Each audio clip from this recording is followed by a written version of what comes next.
I do think sometimes that digital has made filmmakers lazy. Walter Mitty almost becomes this audience surrogate. It's about taking control of your own life. There is no perfect time to go do something.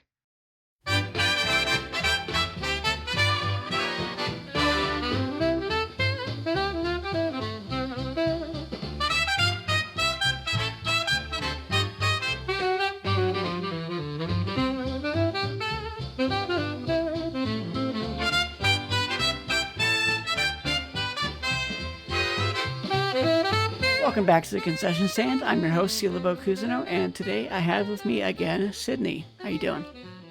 Hello, I'm doing great. What movie are we talking about today? We're talking about The Secret Life of Walter Mitty from 2013. Yes, it is honestly one of my favorite movies. It kind of flies under the radar,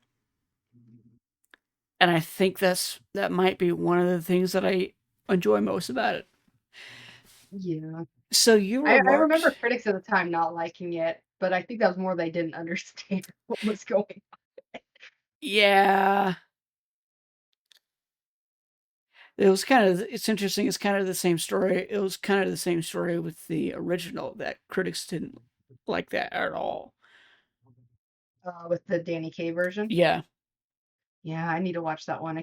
It's on my list. I have a long list of Danny Kaye movies. yeah. Ever seen oh, what is it? Court Jester. Yes, I grew up with that film. I saw Such a somebody good make a movie. petition to make it the official April Fool's Day movie. Ah, uh, it, uh, it is a really good movie. Um, Yeah. so I remember you were marking when I asked you to talk about this movie that it's like one of your mom's favorite or is your mom's favorite. Why is It that? is one of her favorites. It's one of her favorites because it's just one of those movies that's like it's kind of deeper and it just invites you to take a moment and kind of reflect and think on life and do that kind of thing, but not in a pushy way. Hmm. I think similar, especially like if you listen, I call the music from this film, like the soundtrack songs and everything that are in this movie, I call them pondering music of just like they're not like pushing you to get up and dance or like be grungy or like anything. They're not like driving up an emotion. It's just kind of you're just kind of sitting or thinking for a minute or just kind of like looking around or just kind of chilling with somebody. You're just kind of enjoying someone else's story for a minute or even thinking on your own. And it's just a nice like sit down with a friend kind of vibe, like where you just kind of enjoying life. And she really likes to when she watches it, then give her a second afterwards to really kind of sift through it. It's not one of those that like you should immediately like, okay, turn it off and go immediately do something else. It's kind of those where you sit for a minute, talking or not talking, and just kind of like let it rest and stuff. And she really likes Ben Stiller and stuff too, which I Hmm. think watching it again this time, I was like, he was surprisingly a really good cast for this film. He Hmm. does a really good job of playing the everyman, but then also like kind of the over the top that he is in his daydreams and stuff. And it's like he's able to switch back and forth and it doesn't feel unnatural. Yeah. But yeah, so that's why it's kind of one of my mom's favorites. She really likes stuff that like talks about life, but not in a way that's like trying to force a message on you of just like, here's kind of what I think on life and inviting you to the conversation. Yeah. Although it kind of really does. You It know? does have a message. It's like it does have like it's kinda like a thesis statement Uh-huh. of like, it's kind of how it is, but it doesn't like shove it onto you like this is the only way to live, Hmm. especially with the way that the end is. Like you don't know what's exactly gonna happen next, or you don't know how that can be interpreted. Because I could see different parts of like the quotes and things that they say to kind of wrap up the film. Hmm. You could take those in different ways that are like same kind of general direction, but still, like, it may motivate you differently. Like, the first time I watched it, I was, like, a teenager. I took it as, like, kind of a seize your moment kind of vibe Hmm. of just like, well, you've got today, go and live and that kind of thing. But then looking back on it this time, it was very much a like kind of a life happens every day in Hmm. small or big ways. You don't always live in the big moments. You don't always have to be striving for those. you can have those smaller moments and take your chances in whatever you do and find the enjoyment in everything, not just in the picturesque moments. Yeah. I I don't know, talking about the music, there's something about it that, at least to me personally, that just evokes this feeling of longing Mhm. and, like, this drive to this call to adventure. Yeah, I wonder I can't remember who did the music. Let me Google real quick, 'cause I'm always curious. Oh, yeah, it's what's his oh, wait, hold on. What's that's the name of the artist that did the song, Ben but let me Folds, right? No, no, Ben Folds is Over the Hedge. yeah, no, That's another movie I need to talk about. yeah. Out of the songs, it's not telling me who did it, because I know there's very little, like, traditional, like, music in this movie. Mhm. There's a lot of, like, songs that were made for the film, but I don't remember, who did the composition. Yeah, me But neither, but it's just but like, it you're right, it does have that kind of just longing for life vibe, but it's soft, and there's a lot of moments where it's quiet, where there is yes, music, and that that is just as important as having good music. just the sound design in general is just chef's kiss. It's just so There's that something in it that I think may or may not be a callback to the original short story, I don't know, but if it even if it wasn't intentional, it's kinda there, which is really fun, 'cause I read that for school back in high school. It's a really fun little short story. mhm, Very relatable, I think, to a lot of people. Just this it's just an everyday guy. He's just doing his daily chores, taking his wife out and doing all those things, and having these wild imaginations, and that's just what the story is. mhm, And there's this sound that's always going throughout everything, even his daydreams. It's like this plickety-plack sound. I can't remember the exact way it's written, but it's mhm, just this sound that's constantly occurring. And in the opening scene of this movie, you constantly hear the clock the whole time. And you hear that, and it's not in an intrusive way of, like, you're feeling every second go by or, like, that tension that's usually when you hear the ticking of a clock in a movie. It's more just like, this is just the drone of day-to-day life, it's mhm, always there. And I think that was kind of like if that's a callback to the original, like, there's always life even if you're in your own head, mhm, I think that's a good way to call it back, but just the idea of just, like, life is still going on no matter what you're doing, and not in an like, a controlling way, and just a way that's, like, you just got your life going ahead and that's okay. yeah, huh. Let's talk about the visuals, the visual storytelling, so, like, composition and, like, camera movement or lack thereof, Yeah, and I how that's like, used as a storytelling vehicle. with the camera, something that I find really fun about this movie is that it's filmed on film, Mhm, it's not digital, and this was an interesting year to do it because this was 2013 was, like, the year when digital filmmaking really overtook filmmaking. There was still a fair amount of people up till then going it was, like, film or digital, and there wasn't too much going on, but the ease of digital just finally took over, kinda like in the film where they're like, "Well, we're just gonna put the magazine online, nobody needs a mhm, paper anymore, that's just using up space." And so, kinda that's in there, so but the way that film is just it's got its own way of showing color and composition in the way that you have to do certain shots mhm, in order for it to work. mhm, And so seeing that and appreciating that was really nice. Especially since film isn't perfectly smooth. I think unfortunately especially the last couple years, modern filmmaking has gotten so perfect yeah, and visual yeah, and to the point where it's dull. And then because of the over reliance on visual effects, then everything has to be perfect and everything has to match. And especially color, I think is the biggest thing that's suffering at the moment. mhm, A lot of films are coming out very dull and not any difference in lighting. Lighting especially is all just the same, and I was noticing while watching, like, the skateboarding scene mhm, where he's skating down that hill, that the lighting on him wasn't perfect, and for a lot of it, he was kind of in shadow, mhm, just kind of the natural and you could tell because there were, like, clouds and stuff. That was kind of the vibe.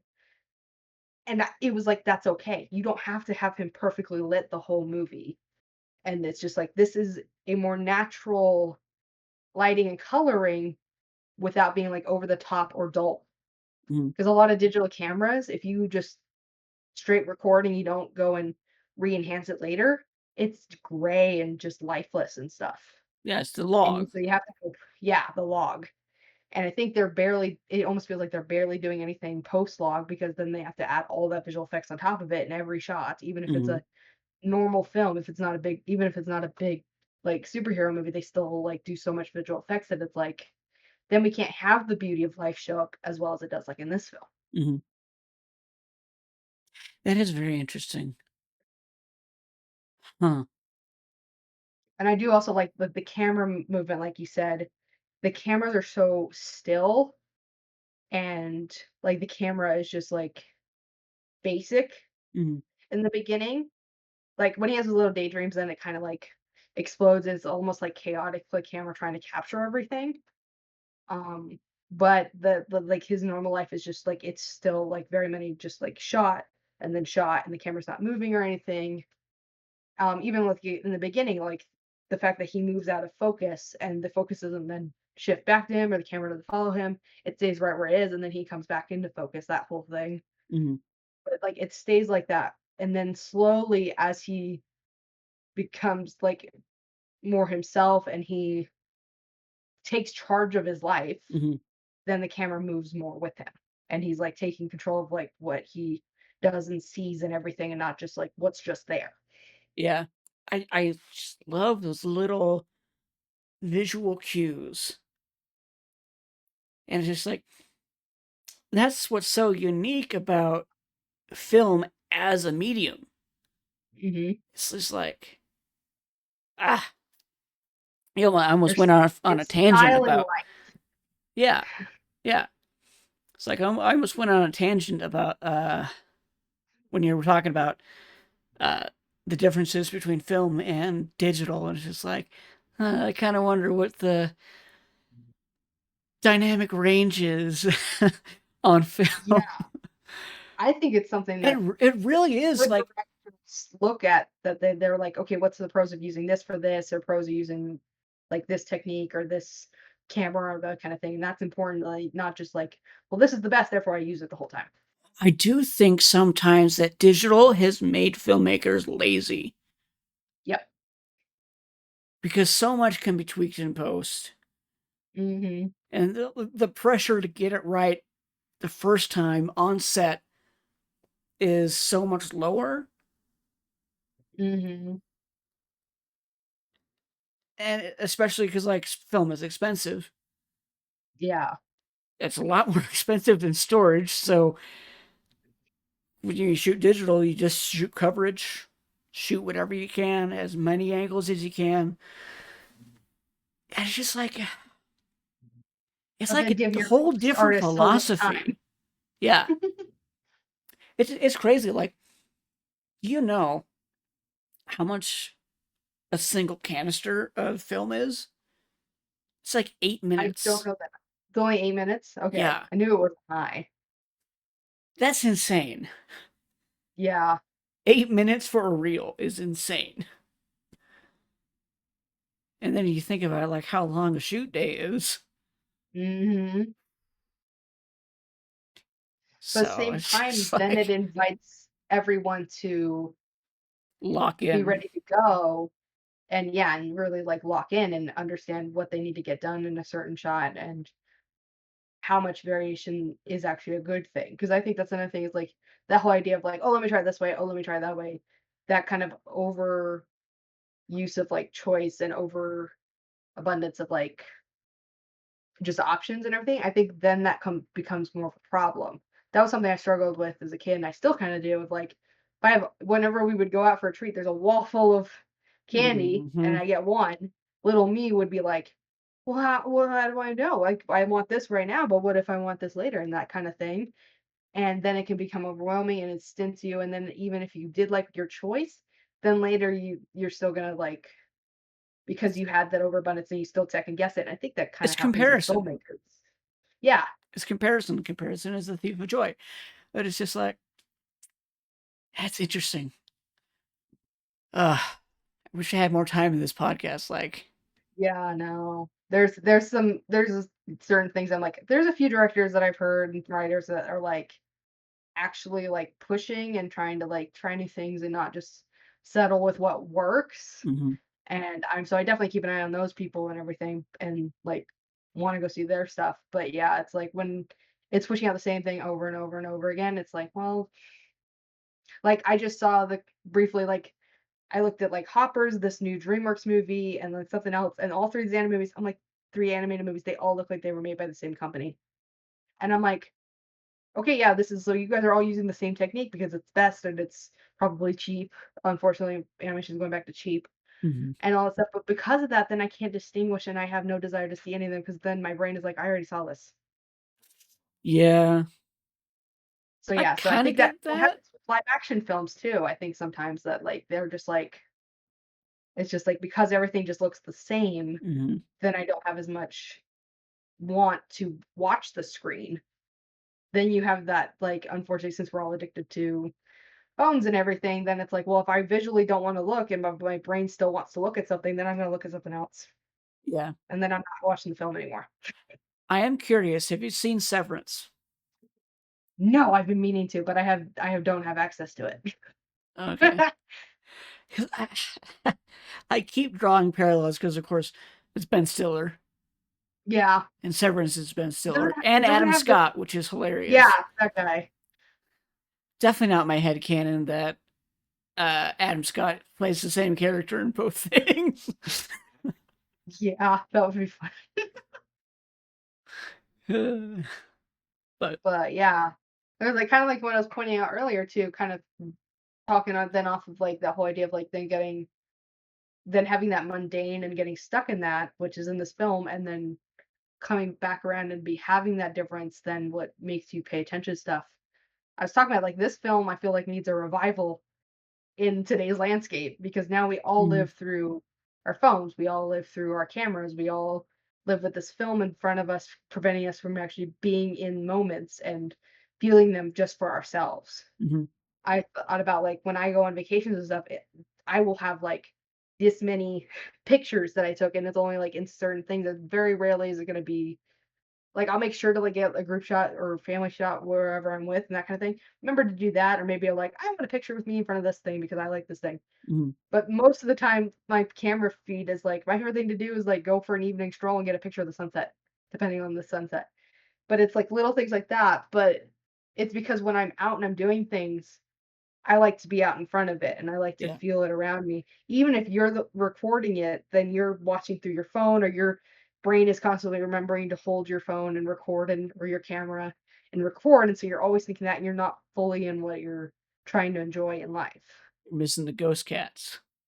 Yes, you're missing the ghost cats.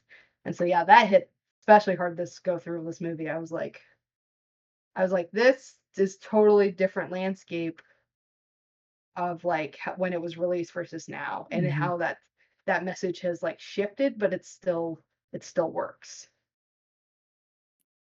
Yeah. Um, in terms of storytelling, Hmm. how satisfied are you with the ending? Very I'm very satisfied with it. um Would it not have been that more satisfying if he never saw what the cover was? Like, especially, like, as an audit for the audience of just, like, getting to kinda piece it together or think of what it would be for themselves. hmm I think showing the final image actually works to the betterment of the film in that because you've kind of seen examples of this photographer's work and how he does do these grand things and the whole kind of magazine all the pictures that you see from previous like covers are all these big Yeah. grand things and how he's learned then to not put so much weight on them and like find those grand moments in day-to-day life and so that final picture of it's just him doing his day-to-day job Right. and that's the final coup de grace of this magazine is like these are the it thank you to the people that brought us to these other places and gave us those bits of life all around the world and like made that possible. But then also this go around watching that scene, I had the thought of like that kind of like because it's Life magazine, so your brain kind of immediately is going to think of like the meaning of life and that type of Mhm. thing.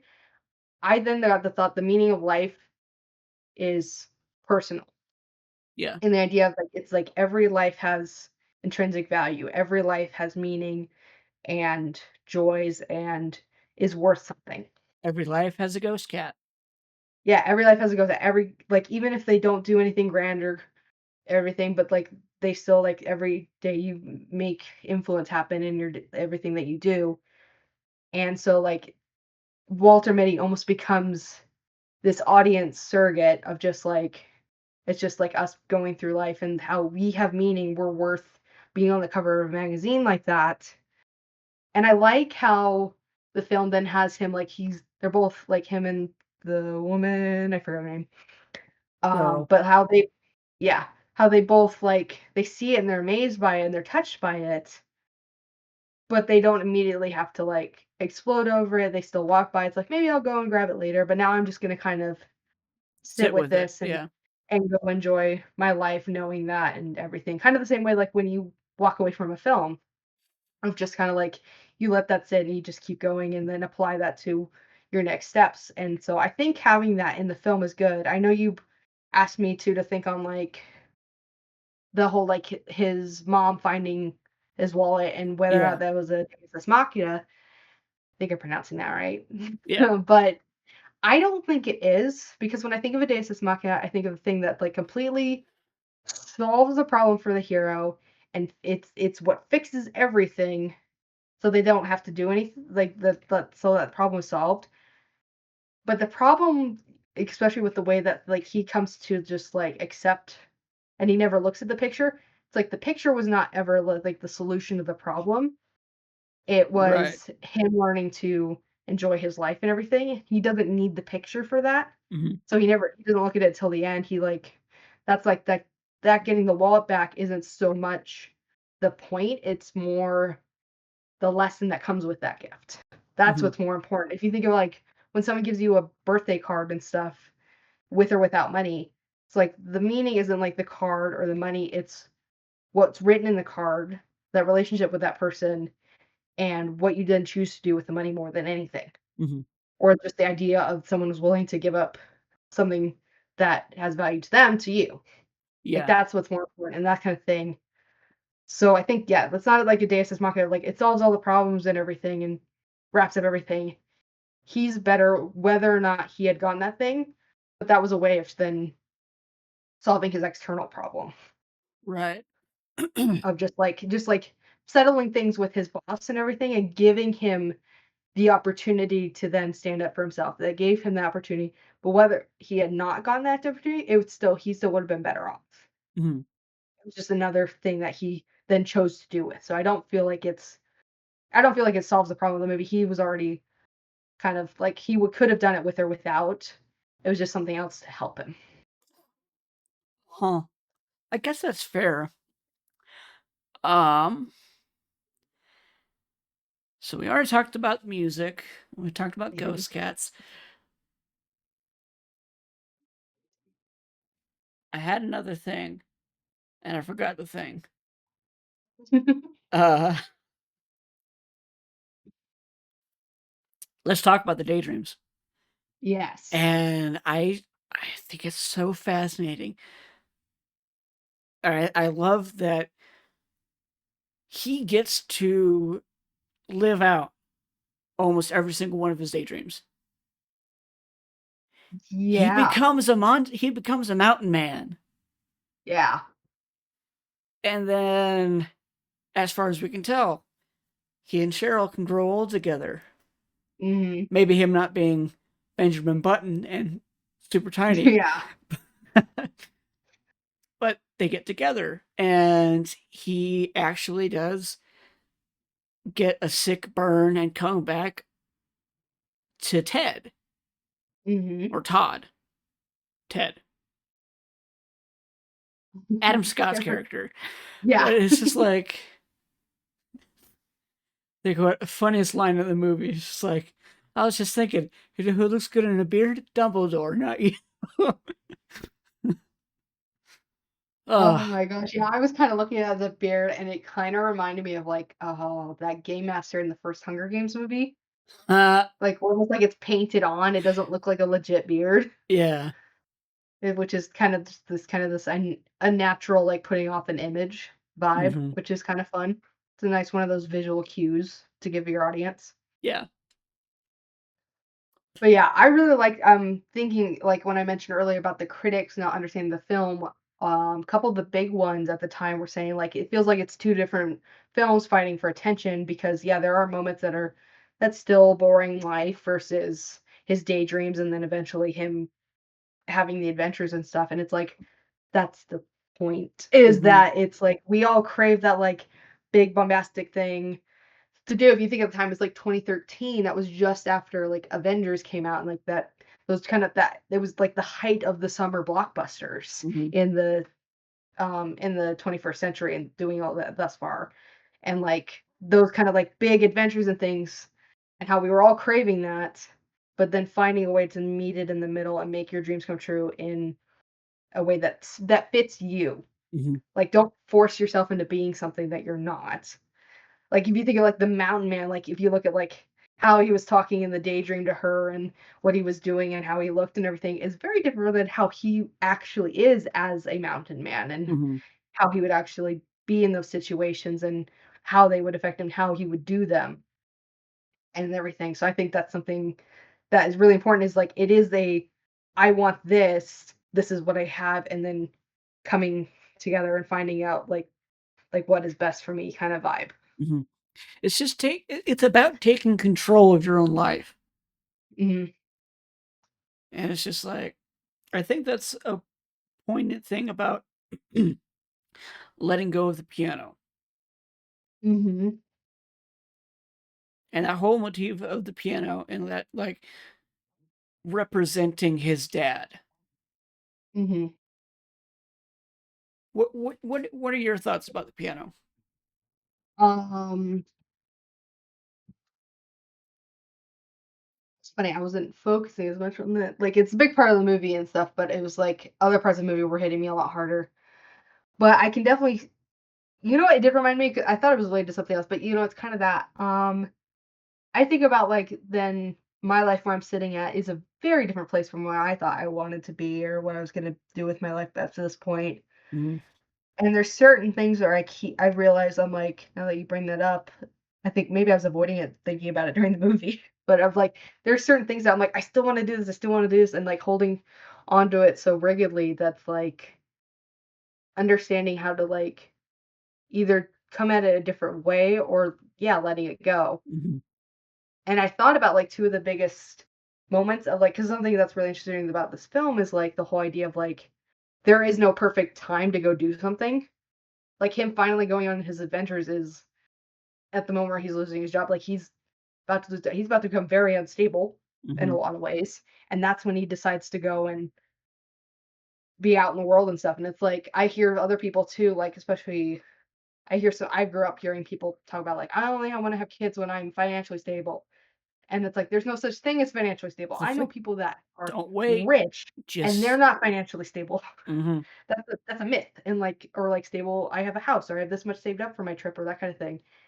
And it made me think about, like, I wanted to go I still wanted, like, go and tour, like, Europe and see other countries and that kinda thing, and I almost got to do that when I was in college. It was, like, my 1st semester. I went to an orientation, through the humanities department, or like and a I study decided to go abroad. and yeah, to go study abroad, and I was like, "Oh," and even though I was young and I was like, "Well, I should do this later," I was like, "No, I'm gonna do it now," and I was ready, and then the week after I submit my application, Italy shuts down Uh, back in 2020. huh, And that whole thing happened, and then there's been some other things, and travel's difficult at the moment, so it's like so that whole idea that I had of getting to do that thing, it's gone, mhm, and there was a morning time of like, "Wait, I wanted to do that," and it's like, understanding of like, I probably could do some of that someday, but it's not nearly gonna be the same way that I did it or that I wanted to do it. mhm, And just that understanding of life that, like, things are rarely, if ever, gonna go according to your plan. mhm. And that is I think that is something that I personally have, like, issues with. I get kind of perfectionism. I'm like, if I make a plan and it doesn't happen, I can get a little, "Ah," Mhm. about things. But You can go Kermit learning to on go it. through yeah, so learning how to do that and to let go of certain ways and still go forward in life, I think is something that that piano kind of represents of, like, you don't know what's gonna happen every day. You don't know how much time you have. You don't know how much time that others around you have. Mhm. What opportunities are gonna stay open, which ones are gonna close, which new ones are gonna open.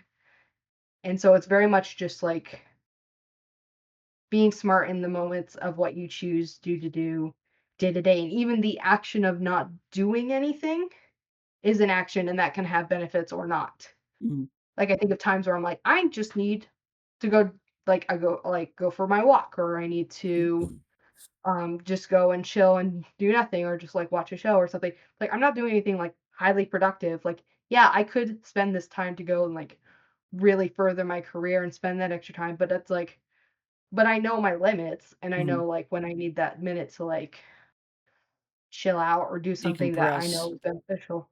Yeah. And yeah, that knowing when to let go and when to hold on and that kind of thing. And you're never going to be perfect at it. No one is. And it takes a lot of time and things. And even when you have gotten better at it in a row, there's still gonna be at least like one point down the road where you then fall apart and it's fine. Mhm. It's very much that accepting of like life is chaotic, life isn't perfect, and you just keep moving forward and you just keep enjoying the big things, the little things, and everything in between. Yeah. You just have a good life. And a good life doesn't mean a popular life or a grand life or anything. It's just like, you know what? You get to the end of it and you're like, I had a good day.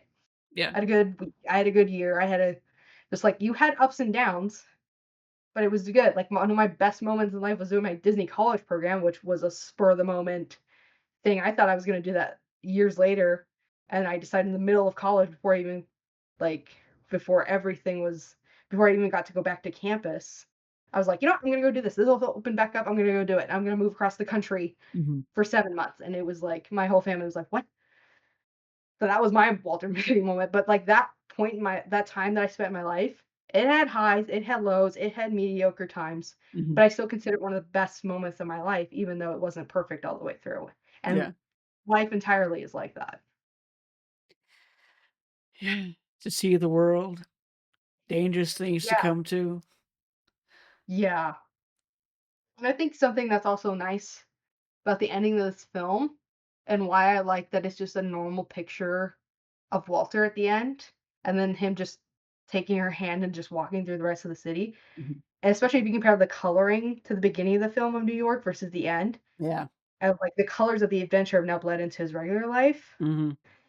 and just the idea of just, like, you don't have like, even if you don't ever go travel the world, you can still have a good time and everything and have a good life, and the adventure is everywhere, and beauty is everywhere, and that kinda thing, and just kinda, like, coming back to, like, what my mom likes is this it the movie invites you to just sit and enjoy be in the moment Mhm. of your day, and Yeah. just have that time. Yeah. Um, I really do like just the visuals. Mhm. I can't get enough of that, and the music. I still get goosebumps when he finally gets on the helicopter and she's singing Major Tom with Mhm. David Bowie, and it's just like, "Oh, let's go!" Yeah. Ah. I love that when films are emotional Mhm. and they invite you to the emotion or they, like, push it forward in a good way. Um, I think sometimes a lot of films nowadays, they just kind of playsate everything and they just kinda, like, smooth it over perfectly and everything and don't has have as many of those highs and lows or they Just the broad appeal approach. it's just that broad appeal. Yeah. That kinda thing, 'cause, like, there can one of my favorite movies is about to come back to theaters, and it flopped real hard, and not a lot of people like it, and I'm not gonna recommend this movie to everyone. It's not an everyone film. What is this It's film? the 2008 Speed Racer movie Oh, by the yeah. Wachowskis. Yeah. That is not a film I'm just gonna blatantly invite everyone. It's a very emotionally blunt film. It's a very I don't wanna use sappy, but there's, like, It's another in word your that says it. face. Yeah, it's very in your face, it's inspired by anime, so a lot of the actions are kinda over the top. The colors are very over the top, and the action and the visuals, they're not trying to look real most of the movie. They Mhm. look exaggerated, but that's the whole point, and that's what makes this film fun. Mhm. But it's like, I'm not gonna recommend this movie to everyone, or like, one of my favorite movies that surprised me when I watched it because I didn't think I was gonna like it, was Kristen Dunst starring, the Marie Antoinette movie with her in it. Mm. I don't really like chick flicks. As a woman, I find them annoying because it's leans more towards the actions and thoughts of a teenage girl, and it drives me nuts. Um, and I just prefer not that kind of The thing. "I'm It's 14 and this is deep." yeah, or just kind of that frilly kind of like and kind of just, B word kind of attitude. And I don't really like that, but when someone recommended me watching Marie Antoinette, it was like it was using the chick flick kind of styling Mhm. to then show the world as very, very young Marie Antoinette was living it, and the film grows out of it as you grow up with her, and it was using that style to best put forth the film. I'm not gonna recommend this movie to everybody. Mhm. I would say not to sound sexist or anything, but I don't know many guys that are gonna like this film. I think there's a few guys that could, but like overall, it's like it does lean towards one gender or another, and that kind of, and that's okay, and it's okay that it leans on that style, and it's okay that it does that. And like kind of like this film, there's a certain style to it. Mhm. It's not a movie I would turn on for a casual good time with my family. It's Yeah. kind of a sit down, think on it, life for a minute, and to just enjoy that. And so it's like I like it when films do that where they're unique. They're not just Mhm. trying to earn the most amount of money. It's like we're good here to tell a story that we care about and that's interesting that some people will like. Mhm. And whatever happens at that point, like having the confidence to like put trust and make movies and make art like that that maybe not everyone's gonna get and that you actually Mhm. care about. It's not just about the dollar signs or checking off boxes and whatever arbitrary list for awards or online clout or whatever. It's just let's just tell a good story that we care about Mhm. and whatever tools that would best work for that. Yeah. I I really think it's funny that these daydreams satirize Mhm. the blockbuster. Yes. It's just like the sheer ridiculousness of the elevator fight, and you can Yes. totally see that in an action film. It's just like, uh, Also, I was trying to think I was looking at the, like, the look of the visuals too, uh-huh, especially since we live in such a visually effects heavy landscape nowadays. I uh, was enjoying that, like, you can tell that they, like, made sure that these still look good. Like, they're mhm, ridiculous, but they still look good. Like, I was yeah, enjoying I'm watching them, like, ski and snowboard and stuff through the streets, and I was mhm, and caught myself looking at how they were scraping up the streets and enjoying how that looked mhm, because it looked cool. yeah, But yeah, but I do like how it's like and it's a good way of, like, almost, like, using media as a way to, like, then, like, boost up your life or what you want. Like, he mentions to, mhm, the eHarmony guy about, like, having a pina colada thing with, mhm, Cheryl, and that like, that's what he's looking for, and it's very relatable with how the way we use media to talk to each other and discuss with people and mhm. that kind of thing in day-to-day life. So what's your favorite part of the movie? My favorite part of the movie, mm, I do like the part where he's skateboarding down the hill. That's one of my favorite things because it's visually nice, there's a good song going, and I think it's because it reminds me of the scene in Spirited Away, where she's, like, just sitting on the train. Mhm. Like, everyone talks about that scene, if you know your animated movies, like, that's one of the most important scenes, and it's because, it's a moment where you just get to sit with the character. Mhm. In this one, you're skateboarding, but, like, Mhm. you just have a moment where you're just sharing this experience with them. You're not talking through it, you're not, like, overly using the music to explain it or anything like that, which are not bad things to happen. Those are definitely good moments to have in movies. But it's interesting when you have those quiet moments where you just get to just go through the motion with them. And so I really like that. And then I do really like the ending of just like just that kind of just like, okay, of just like enjoying life and like inviting you to go enjoy your life and walk with us and that kind of thing. You know what I it I do like is? those two moments. You know what it is too? It's showing his competence. Mhm. Competence in something he's really good at, even though something he hasn't done in a long time because of responsibility and Mhm. that kind of stuff. Um, very fast. Final thoughts and rank and score out of 10. We're out of 10. Okay. Yeah, overall, like I kind of just said, it's just a good movie to just ponder life. I like the word pondering because pondering Mm-hmm. is an action verb. It's an action word in my brain of just like Hmm. you're not just like sitting and just enjoying passively.